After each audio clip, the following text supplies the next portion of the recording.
Because I mean, you talked about this particular angle. Every time we have this disagreement between the House of Reps, or sometimes the National Assembly and the presidency or the executive arm of government, what you get, or what people put it down to, is politics. It's just, I mean, and oftentimes what you seem to get also from the executive arm of government is that they're looking more at the economics of it. So is it another way of playing politics by talking about economics? Or?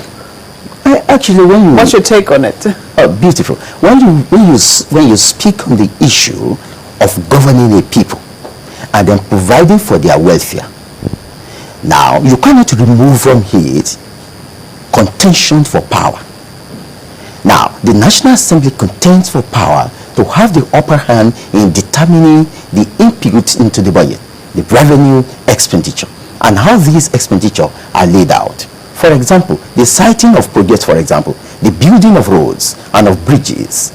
Now, these roads and bridges cut across the Nigerian Federation. But who determines where road A will lead to or cut across?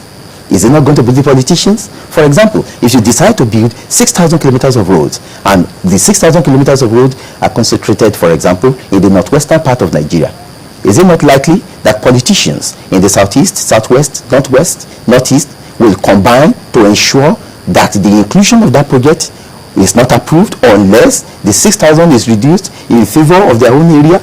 It's as simple as that. But when it comes to the welfare too, and that's where government must do some balancing.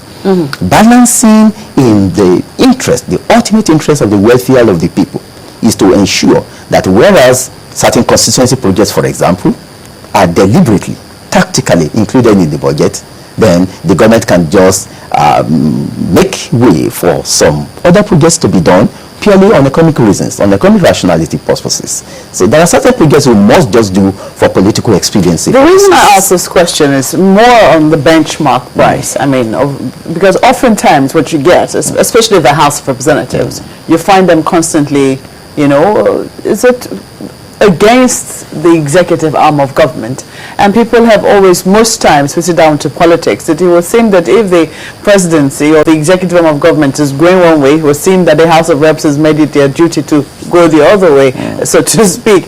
But on this particular issue, what do you think is playing out here? The House of Representatives says that going by what we have this year, we did not go below $100 per barrel. They're saying that $79 they believe is a safe price to peg the price of crude oil. The executive arm of government, on the other hand, always believes that they should play it even safer because price of oil can be volatile, and sometimes you could go from one extreme down to another extreme, and we should be conservative in terms of how we price. So their argument is based on more on economics, while the House of Reps is looking more at having more money to budget, and thereby they will have more money to have appropriation powers over, so to speak. Where do you think we should draw the line? To the contrary, the executive actually wants a lower benchmark budget for political reasons, because the excess money and above the benchmark will be available for executive discretionary spending. Did you say the excess? The excess. That means, sorry, we're getting somewhere now. Well, let's look at the excess crude account. Also a legal mind. Is that constitutional? Oh, surely not constitutional. So if it's not constitutional, we're trying to see how we can let something unconstitutional affect a constitutional thing for the country. Oh, of course, there are certain things you do. Can we start looking at the ECA now and see if that could be the problem? Let me give you some other accounts that were not very constitutional, that we've been able to use in this country to achieve some goals.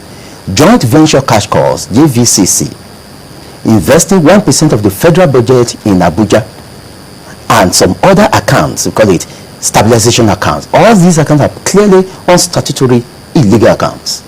But the federal government has deployed some of them, particularly the JVCC, joint venture cash calls, 1% for the financing of the budget of Abuja, to achieving certain political and economic goals that have succeeded in doing some welfare purposes for the Nigerian people. Now, what we can't just do is to encourage the executive to bring bills to make these accounts constitutional. For example, the Sovereign Wealth Fund is a constitutional as well as a statutory account. The National Assembly had legislated on that and had approved it. I mean, why would the excess crude account be an exception? You know, you spoke initially on the necessity of the excess crude necessity, account. You said it's the necessary account. Yes. But you also talked about discretionary executive spending. That's it. How do you think that we can marry this two? I mean, marrying the necessity at the same time, possibly having the National Assembly having some powers over that excess crude account. It's actually dangerous. Let's be quick with that because we're really out of time. All right. It's actually dangerous having the executive to play around with huge sums of money. What the National Assembly is doing by increasing this benchmark is to reduce the discretionary spending power of the executive. And that's very important for checking the executive of excessive spending. Well, Dr. Ogunyemi, I think, well, let's see how it goes and how it plays out. We just might be pulling you out of your comfort zone again to look at this again. Thank you, Dr. Tunji Ogunyemi. He's an economist, budget expert, as well as a lawyer. Many thanks for coming this morning. Thank you so much.